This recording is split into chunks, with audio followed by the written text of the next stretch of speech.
Selanjutnya, materi kali ini yaitu pengenalan routing dan konsep klasifikasi routing, routing table dan routing place, dan selanjutnya pendahuluan static routing, selanjutnya konsep dynamic routing, pengenalan OSPF.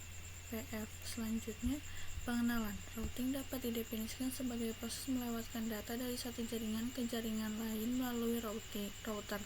Routing juga dapat diartikan sebagai proses pemindahan paket data dari source ke destination di mana networknya saling berbeda. Routing bekerja pada layer 3 pada networking model. Dan selanjutnya, klasifikasi routing, pembagian routing. Routing dapat dibedakan menjadi dua, yaitu static routing, routing yang dibuat dengan menambahkan secara manual ke routing table, dynamic routing, routing yang dilakukan dengan melakukan enable fungsi protokol pada router tersebut, maka secara otomatis router akan mencari jalurnya sendiri. Selanjutnya, routing table dan routing flags. Routing table berisi informasi mengenai rute ke jaringan atau network tertentu dan berisi nilai prioritas atau material daring masing-masing rute. Routing table terbentuk dari satu, semua rute yang berasal dari dynamic routing protokol, dan yang kedua, semua rute untuk network yang directly connected ke router, dan yang ketiga, konfigurasi tambahan static router.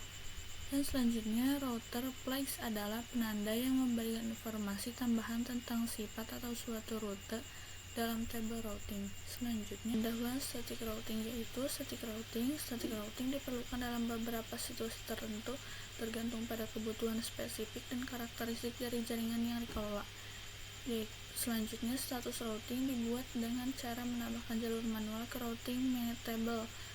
Selanjutnya, pada status rota perlu menambahkan parameter routing DST address karakteristik. Selanjutnya, mudah dikonfigurasikan pada jaringan skala kecil, dan selanjutnya membutuhkan resource yang ringan, tidak cocok digunakan untuk skala besar manual konfigurasi setiap penambahan jaringan baru.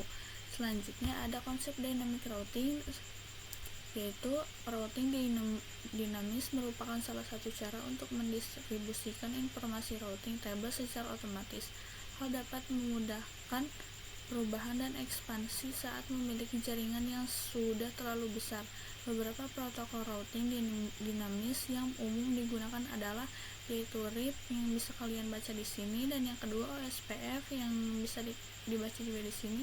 Yang ketiga BGP atau bisa disebut Border Gateway Protocol, dan yang ketiga EIGRP yang ini. Selanjutnya, pengenalan OSPF atau yang bisa disebut Open Shortest Path First adalah salah satu protokol routing dinamis pada kategori IGP dengan algoritma Link State Protocol atau disebut atau LSR. OSPF support 2 IP, yaitu IPv4 versi 2 dan IP versi 6 versi 3. Konsep cara kerjanya adalah dengan mencari rute jalur tercepat berdasarkan bandwidth adalah rute yang dipilih sesuai kecepatan. OSPF merupakan protokol routing yang menggunakan konsep hierarki routing. Dengan kata lain, OSPF mampu membagi-bagi jaringan menjadi beberapa tingkatan. Tingkatan ini diwujudkan dengan menggunakan sistem pengelompokan, yaitu area. Dan OSPF area tujuannya memecah topologi jaringan menjadi unit-unit yang lebih kecil atau area untuk mengurangi overhead protokol routing dan meningkatkan efisiensi perrutean. Dan backbone area 0, area ID 0000 bertanggung jawab mendistribusikan informasi routing antara non-backbone area.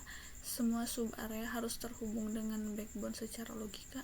Dan standar atau default area merupakan sub-area dari area 0. Area ini menerima LSA intra-area dan intra-area dari ABR yang terhubung dengan area 0. Backbone area, sub-area, area yang paling ujung. Area ini tidak menerima advertise external router, digantikan default area. Dan selanjutnya, not so to be areas, sub area yang tidak menerima external router, digantikan default router dari area lain, tetapi masih bisa mendapatkan external rute dari router yang masih dalam satu area.